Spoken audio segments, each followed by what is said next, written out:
Ever find yourself tangled in worries or obsessions, replaying events in your head until you're exhausted? Our modern world, filled with non-stop demands and shiny new distractions, makes it all too easy to cling, whether to relationships, outcomes, possessions, or images of who we think we should be. Yet centuries ago, spiritual teachers like Gautama Buddha emphasized that freedom comes not from getting more, but from letting go. This is the essence of detachment, a concept often misunderstood. It's not about indifference or coldness. It's about easing the mental chains that keep us trapped in anxiety, resentment, or longing. In this script, we'll explore how genuine detachment leads to mental clarity, emotional balance, and a deeper sense of authenticity, why we cling and how it creates suffering. At first glance, holding tightly to what we love or want seems natural. You might cling to a cherished relationship, a goal you've nurtured, or an idealized version of yourself. Yet trouble arises the moment life inevitably changes. A partner grows distant, a dream stalls, or a job ends. And we're left in turmoil. According to Buddhist thought, this pain springs from attachment, our tendency to see external conditions as the pillars of our happiness or identity. Think about the last time you felt real heartbreak or devastation. Often, the intensity wasn't just about losing something, it was about the meaning you assigned it. If a particular job became central to your self-worth, losing it felt catastrophic. If a relationship symbolized your hopes, any threat to it felt like a threat to your core. Clinging magnifies suffering because it refuses to honor impermanence. Everything in life evolves, decays, or transforms over time. When we forget that fact, reality inevitably rips away our illusions, triggering despair or anger. Ironically, the very act of clinging often leads to more turmoil, like gripping a bar of soap too tightly, causing it to slip away. Whether it's longing for the past or fretting about the future, excessive attachment keeps our minds locked in worry, tension, or regret. Buddha noticed this repetitive cycle in human behavior and suggested a path of non-attachment to break the chain of suffering. Buddha's view on non-attachment: anicca and anatta. Central to Buddha's teachings are two interconnected principles: anicca, impermanence, and anatta, no self. Anicca states that everything, material objects, emotions, relationships, even entire civilizations, shifts over time. What's shiny and new today becomes old and worn tomorrow. Anatta underscores that our idea of a permanent, unchanging self is misleading. We're a fluid mix of experiences, thoughts, and bodily changes, not a static entity.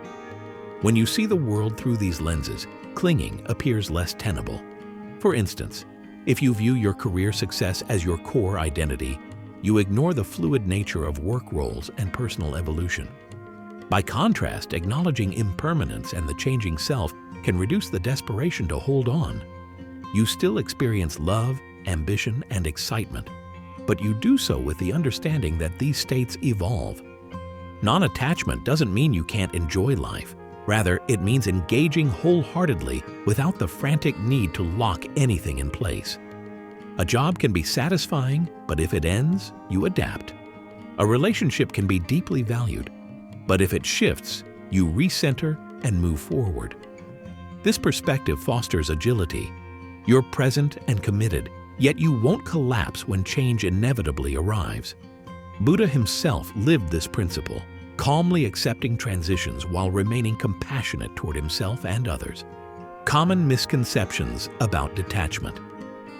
Many confuse detachment with indifference or emotional numbness.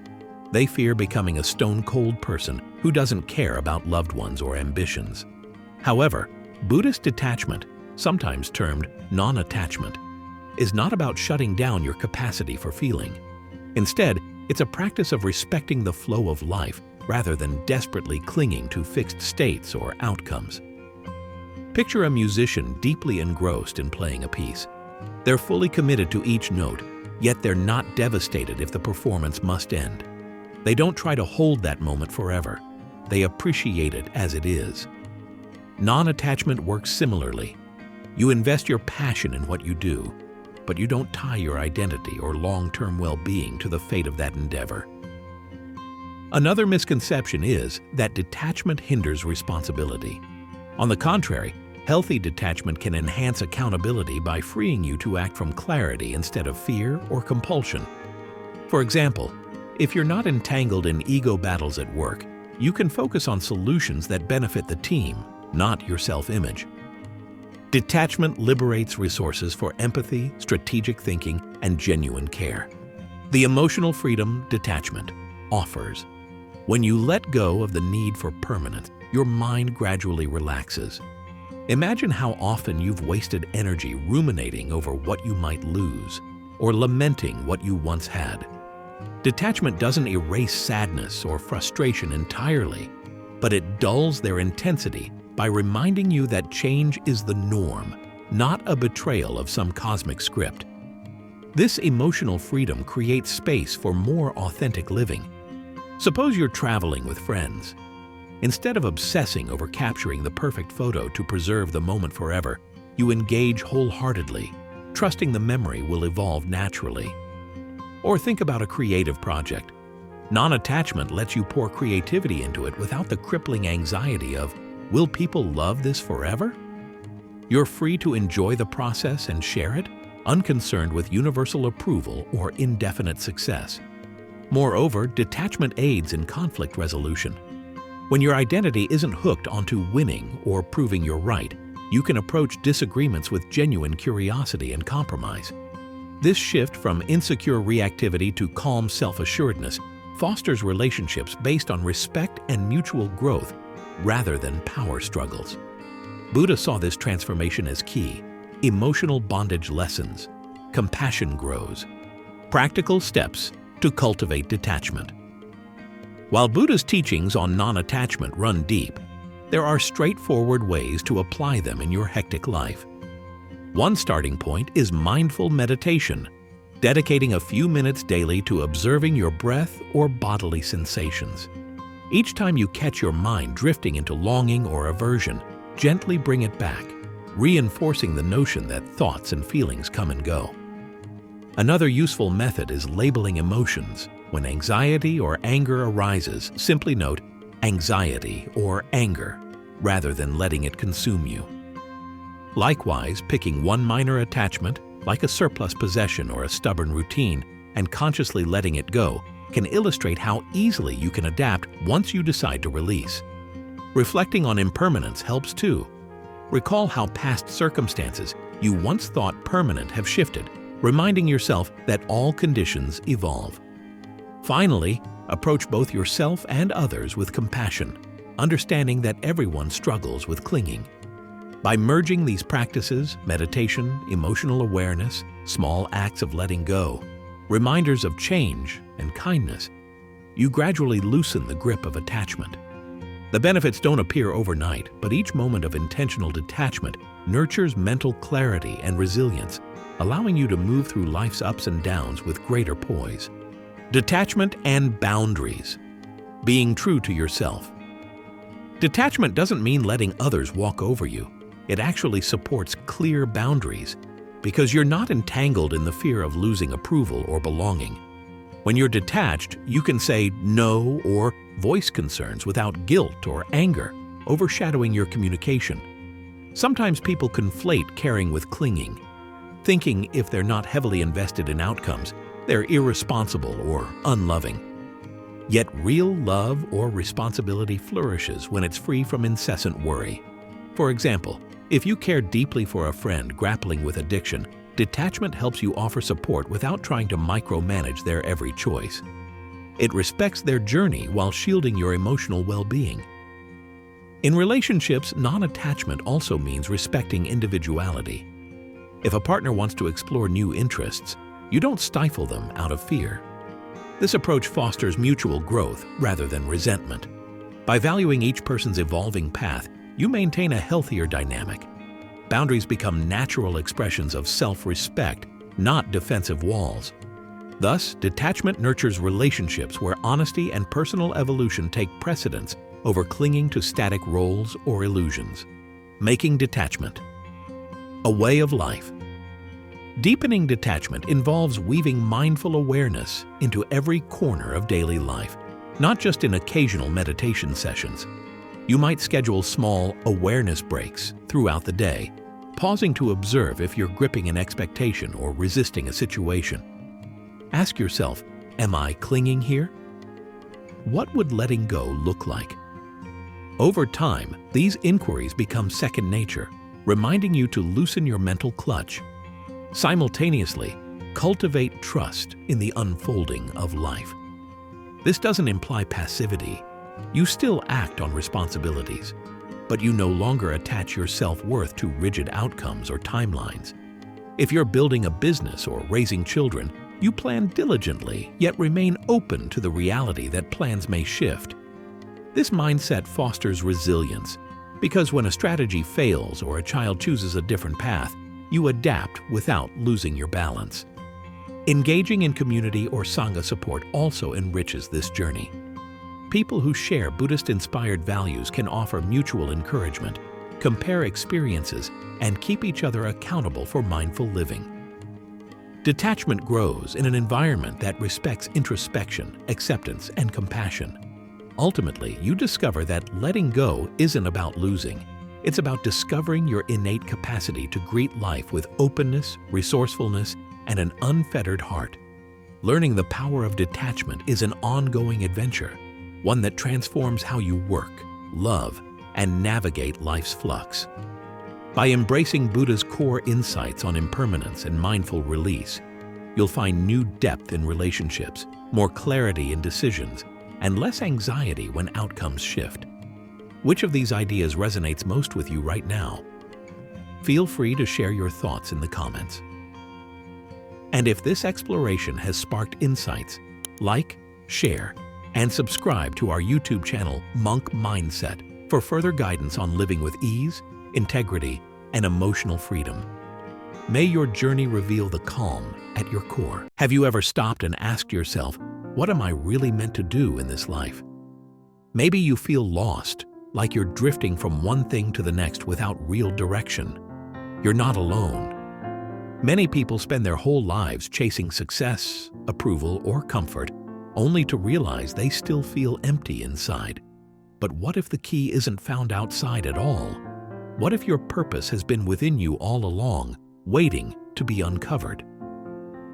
Today, we're diving into the Buddha's wisdom on Dharma, the ancient yet timeless path to finding your true calling. Let's begin. Why this wisdom matters. Modern life can feel like a relentless chase. We pursue achievements, wealth, and validation, hoping they'll bring contentment. Yet the moment we reach one goal, another appears on the horizon, leaving a lingering question. Is this really what I'm meant to do? Centuries ago, Buddha noticed the same restless cycle. He realized that the mind's endless cravings and fears keep us from understanding our deeper calling. His solution wasn't about acquiring more, but awakening to who we already are. Dharma, in Buddhist teachings, refers to the universal law that each being has a natural path, a way of living that brings harmony and fulfillment. Rather than chasing outside approval, Buddha taught that true purpose emerges from looking inward. When you align with your Dharma, you stop feeling like you're drifting without a compass. Life takes on a sense of direction and meaning, guiding you toward lasting peace and genuine fulfillment. What is Dharma? Dharma, in Buddhist philosophy, is often described as the natural order or truth that governs life. But on a personal level, it's the path that resonates with your deepest self, the calling that aligns with your unique nature and abilities. Siddhartha Gautama discovered his Dharma when he left behind the empty comforts of palace life to seek a higher truth. The process of finding it wasn't about picking a random mission. It was about seeing clearly what he was born to do: lessen suffering in the world. In your own life, Dharma doesn't have to be a grand gesture like renouncing royalty. It could be as simple as using your gifts. Maybe you're a born teacher, a healer, or a creator. The key is feeling an inner click, a sense that what you're doing aligns with your values and talents. Buddha taught that living your dharma isn't about self-indulgence. It's about participating in the flow of life's natural harmony. The importance of introspection. Many people struggle to find their purpose because they rarely pause to look inward. Buddha spent years in meditation, not to avoid the world, but to truly see his own mind. Through silence and introspection, he uncovered a deeper vision for his life. In our age of ceaseless distractions, carving out time for stillness is more vital than ever. Introspection means deliberately turning your focus inward, observing your thoughts, emotions, and instincts without immediate judgment. You might start by asking, what activities bring me a quiet sense of joy? Or, what problems do I care about solving? Just as a calm lake reflects the surrounding landscape clearly, a quiet mind reveals genuine passions and interests. This clarity doesn't appear overnight, but each moment spent in meditation, journaling, or peaceful reflection peels back another layer of self-ignorance. According to Buddha, knowing yourself is the first step toward knowing your dharma. Overcoming attachments and illusions. Buddha famously taught that suffering arises from attachment, clinging to people, possessions, or ideas as if they were permanent. This same attachment can cloud our sense of purpose. Often, we latch onto identities, like a lucrative career or social status, because we believe they define us or keep us safe. Yet these attachments can block our true calling if we chase them for the wrong reasons. Imagine someone who dreams of being an artist but sticks to a corporate job for prestige or security. Their attachment to approval or comfort suppresses the very spark that would guide them toward their authentic path. Buddha's insight wasn't about rejecting all responsibilities. It was about recognizing illusions. Things change, reputations fade, and rigid expectations often lead to disappointment. By letting go of what you feel forced to be, you make room for what you genuinely are. In that space, Dharma has the freedom to emerge. Mindfulness as a key to purpose. Mindfulness isn't just a relaxation technique. In Buddha's life, it was the gateway to self-discovery. When you practice mindfulness, you pay close attention to each moment, your breath, sensations, and thoughts, without judging or altering them. This openness reveals the motivations and desires that typically hide beneath the surface. The more you observe your mind, the more patterns you see, clarifying what truly resonates with you. Consider how often you make decisions on autopilot, influenced by habit or social pressure. Mindfulness disrupts this cycle by shining a light on the reasons behind your choices. Over time, you might notice that certain activities energize you while others drain your spirit. You'll also see which values consistently guide you toward fulfillment. This awareness helps you discern between fleeting impulses and genuine callings. Buddha's quest under the Bodhi tree wasn't about escaping the world. It was about understanding his mind. From that understanding, his purpose naturally unfolded. The role of service in discovering Dharma. When Buddha attained enlightenment, he didn't vanish into solitude.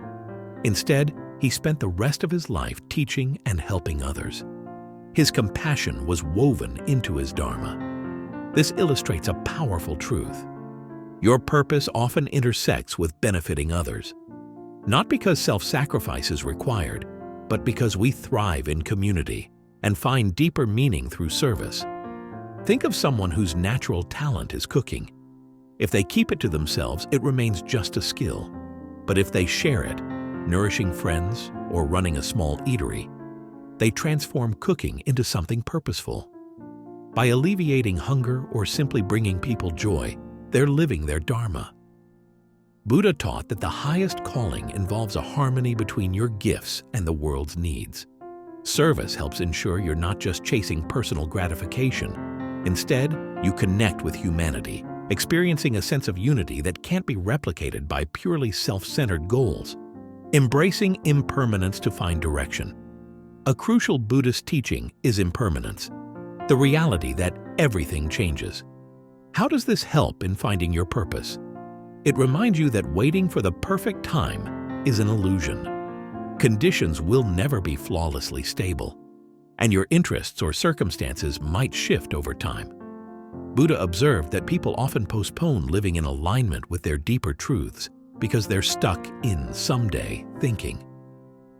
Embracing impermanence frees you to act now. Yes, your passions may evolve, and that's okay. Dharma isn't a single static point, but a path that flows with life's changes. You might realize that a calling that once defined you no longer ignites the same spark, and that's a natural part of growth. By accepting impermanence, you relieve the pressure to find a lifelong mission carved in stone. Instead, you focus on doing what feels most aligned in the present, letting the journey guide you forward. The middle way, cultivating balance in pursuit of purpose. Buddha's middle way teaches that extremes, whether indulgence or denial, rarely lead to lasting peace. This principle applies to finding purpose as well. Some people swing between obsessive work and utter disengagement, hoping one end of the spectrum will reveal their calling. Yet purpose emerges more organically when you maintain balance. If you push yourself too hard, you risk burnout, missing cues from your body and mind that point toward a more authentic path. If you do too little, you remain stagnant, never testing your abilities in the world. A balanced pursuit of Dharma involves dedication without self-punishment, ambition without relentless striving. Buddha himself tested extremes, living in luxury as a prince, then practicing severe asceticism. Neither satisfied his yearning for truth. The middle way ultimately guided him to enlightenment. In your own quest for purpose, balance keeps you grounded, attentive, and resilient, ready to adapt while staying true to yourself. Practical steps to walk your Dharma. Buddha's teachings are grounded in real-world action, not mere theory. Start by setting aside daily time for introspection, whether through meditation, journaling, or silent reflection. Observe the moments when you feel energized and fulfilled. These can be signposts toward your Dharma. Practice non-attachment by asking if certain goals are really yours, or just inherited from societal or familial expectations. Another key step is conscious experimentation. Dare to try new roles or projects in small, manageable ways. If it resonates, delve deeper. If not, learn from the experience and move on. Service can also shape your path. Volunteer in areas that interest you, support friends and neighbors, or mentor someone in a skill you excel at. Each act of kindness refines your sense of purpose. Remember Buddha's acceptance of impermanence. Allow your Dharma to evolve, trusting that each step brings you closer to a life that feels genuinely right. Your purpose isn't something you have to create. It's something you discover, something that aligns with who you truly are. The more you quiet the outside noise and listen to yourself, the clearer your path becomes. So take that first step, reflect, explore, and let go of what no longer serves you. What insight resonated with you the most today? Drop a comment and let me know. And if this wisdom speaks to you, subscribe and join our journey of self-discovery. Your purpose is waiting. It's time to embrace it. See you in the next one. Have you ever felt as if life's hurdles keep stacking up, testing your patience beyond its limits? More than 2,500 years ago, a young prince named Siddhartha Gautama faced similar trials that ultimately led him to become the Buddha, the awakened one. Through grueling physical challenges, mental battles with temptation, and countless moments of self-doubt, Buddha discovered that true patience isn't passive endurance, but a powerful, active discipline of the mind. This script delves into Buddha's transformative journey, revealing how his ultimate test of patience forever changed how humanity approaches life's adversities. Siddhartha's first encounters with suffering. Before he was known as the Buddha, Siddhartha lived in a palace shielded from the realities of the outside world. Surrounded by luxury and comfort, he had little reason to develop patience. Everything he wanted was immediately at his fingertips. Yet behind this gilded veil, he sensed a growing unease, a sense that something vital was missing. Then came the defining moments. Siddhartha ventured beyond the palace walls and witnessed old age, sickness, and death. No longer could he deny that suffering was woven into the fabric of existence.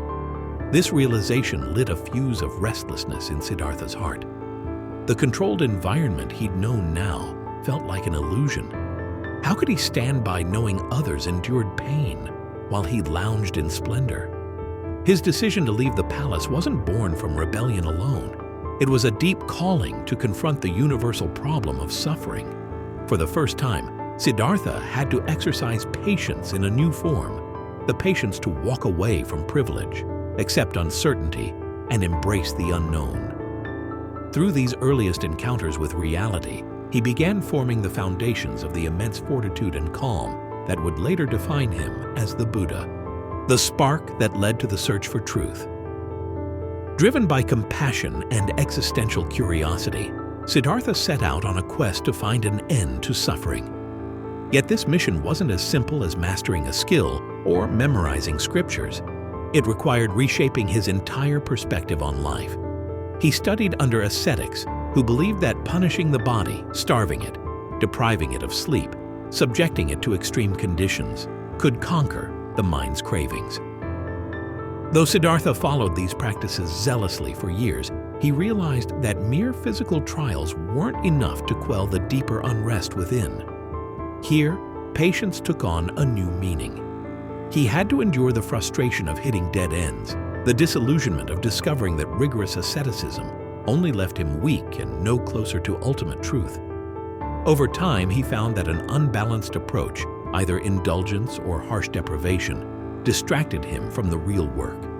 Understanding how thoughts, desires, and fears shape our reality. This period tested his willingness to keep searching despite setbacks, an early clue that patience isn't just about waiting, but about persisting in the face of repeated obstacles and apparent failures. The middle way, a new kind of patience. After nearly destroying his health through extreme self-denial, Siddhartha recognized that neither palace luxury nor starving asceticism held the key to enlightenment. In what would become a pivotal moment, he decided to take nourishment and restore his body, accepting that the mind and body both need balanced care. This middle way eschews all or nothing extremes, demanding a patient sensitivity to the present moment's needs. Patience here became more than passive acceptance. It grew into an active, mindful moderation. If he felt hungry, he ate enough to maintain strength. If his body ached, he adjusted his posture rather than forcing it into agonizing contortions. Over time, Siddhartha saw that treating himself with balanced kindness conserved energy for deeper mental exploration. This practice of measured forbearance mirrors many aspects of modern stress management: pacing oneself, setting realistic goals, and not letting pride or desperation drive self-harmful behaviors. Crucially, the middle way allowed Siddhartha to intensify his mental focus without wrecking his body, revealing a synergy between kindness and endurance that would soon define his ultimate test. Sitting under the Bodhi tree, the ultimate trial. The defining test of Siddhartha's patience came when he chose to sit under the Bodhi tree until he reached enlightenment or died trying. This vow, seemingly extreme, symbolized his unwavering dedication to solving the riddle of suffering.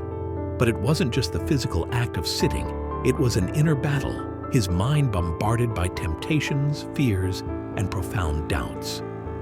Buddhist texts describe the demon Mara assaulting him with apparitions of lust, violence, and scorn, all aimed at shaking his resolve.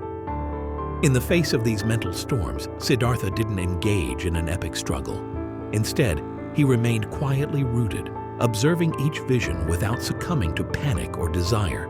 He recognized these illusions as manifestations of his own mind, fleeting, insubstantial, and ultimately powerless. This approach demanded immense patience. Rather than fleeing, fighting, or bending to the illusions, he stayed with the moment, letting each wave of temptation pass. The Bodhi tree ordeal illustrates how controlling the mind isn't about dominating or suppressing emotions, but meeting them with calm attentiveness. As dawn approached, he saw the nature of his mind clearly, shattered the final veils of ignorance, and rose as the Buddha, the awakened one. What Buddha's test of patience reveals about our minds? Buddha's enlightenment shows that the mind isn't an enemy to be conquered by force, but rather a complex landscape we can learn to navigate. During his ultimate test, every distraction or negative emotion was a teacher in disguise, highlighting areas of attachment or fear. His patience allowed him to watch these mental events come and go without identifying with them. For everyday people, this lesson translates into recognizing that emotional upheavals, anger, jealousy, despair, don't define us. They're waves in the mind's ocean, often set off by external triggers or deep-seated habits. When we lose patience, we become stuck in reaction, fueling anger or anxiety until it spirals. Buddha's approach invites us to pause, acknowledge these waves, and let them crest and fall. Patience becomes a shield against impulsive choices and an opening for deeper insight. By adopting this stance, we aren't passively tolerating negativity, but consciously transcending it, cultivating Buddha-like patience. In modern life, though few of us will seclude ourselves under a Bodhi tree, the essence of Buddha's patience can deeply inform our chaotic modern lives. First, mindful meditation offers a mini laboratory for facing discomfort, staying with restless thoughts instead of fleeing into distractions. Observing a strong itch or a flash of irritation, we practice not reacting automatically, but letting the sensation or thought fade. Second, setting realistic expectations helps you navigate daily stress without meltdown. Buddha's middle way suggests balancing ambition with self-compassion. If you overextend yourself, patience frays. But when you plan tasks according to your genuine capacity, you cultivate steadiness.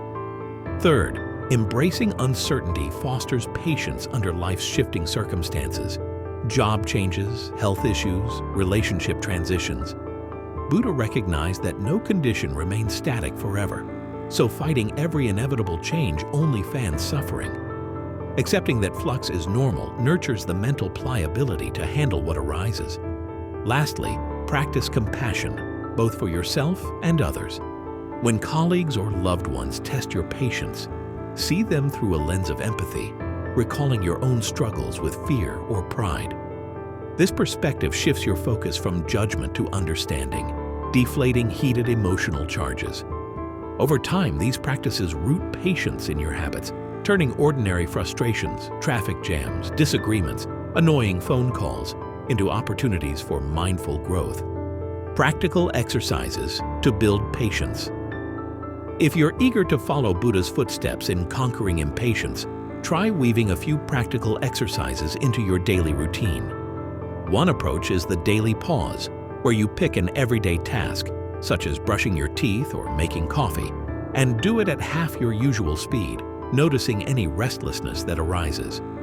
You could also adopt micro-meditations by taking 3 slow, conscious breaths whenever tension flares, silently labeling the feeling like irritation, hurt, anger, before letting it pass. Another idea is the waiting practice. Next time you're stuck in a queue or on hold, resist the urge to check your phone and instead observe your mind's impatience, returning to your breath whenever it wanders. Compassion breaks can further soften frustration. Once or twice a day, pause to wish well for someone testing your patience. May they find peace. May I find peace. Finally, reflective journaling at day's end helps you note when impatience arose, exploring what triggered it and how you reacted, fueling deeper self-awareness and more strategic responses over time. How patience empowers compassion and clarity. Buddha's teachings tie patience to the cultivation of compassion. Without patience, empathy quickly crumbles at the first sign of conflict or inconvenience.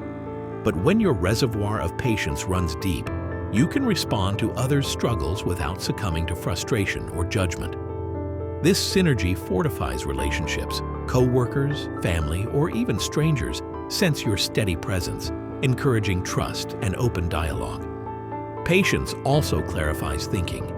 An impatient mind easily jumps to conclusions or reacts defensively, fueled by unexamined emotions. By contrast, a patient mind slows down the knee-jerk process, letting you glean the root causes behind a tense situation. For example, if you're at odds with a colleague, rather than snapping a retort. Patience prompts you to consider if they're under unique stress. Such an approach fosters solutions and synergy, whereas impatience often escalates conflict. In short, through patience, your empathy and cognitive discernment flourish side by side. Living the Bodhi lesson. Ongoing practice. Buddha's dramatic vow under the Bodhi tree symbolizes a timeless message. Profound change arises when you stop running from mental storms and face them head-on, anchored by patience. Yet his enlightenment wasn't an instant fix. He dedicated the rest of his life to deepening and sharing these truths. Similarly, you won't perfect patience overnight. Instead, you commit to practicing daily, refining your awareness each time impatience flares. Your vow might be less dramatic than Siddhartha's, but it holds similar potency. Perhaps you vow to remain calm through a challenging work project, or to respond with warmth to a critical family member for a month. Each moment you refrain from venting or rushing judgment is a victory for conscious mind training. Over weeks and years, these small decisions accumulate into a resilient spirit, mirroring how Buddha's single night of perseverance under the Bodhi tree led to a lifetime of compassion and wisdom. Buddha's ultimate test of patience wasn't just about enduring physical discomfort or resisting temptation. It was about transforming his entire approach to the mind. By meeting each challenge with clarity and forbearance, he unlocked a wellspring of empathy, calm, and insight. Which aspect of his story resonates with you most? Comment below to share your reflections. And if this dive into Buddha's patient path intrigues you, like, share, and subscribe to our YouTube channel, Monk Mindset, for more tools to foster inner stability and compassionate living. May your patience guide you toward ever deeper peace.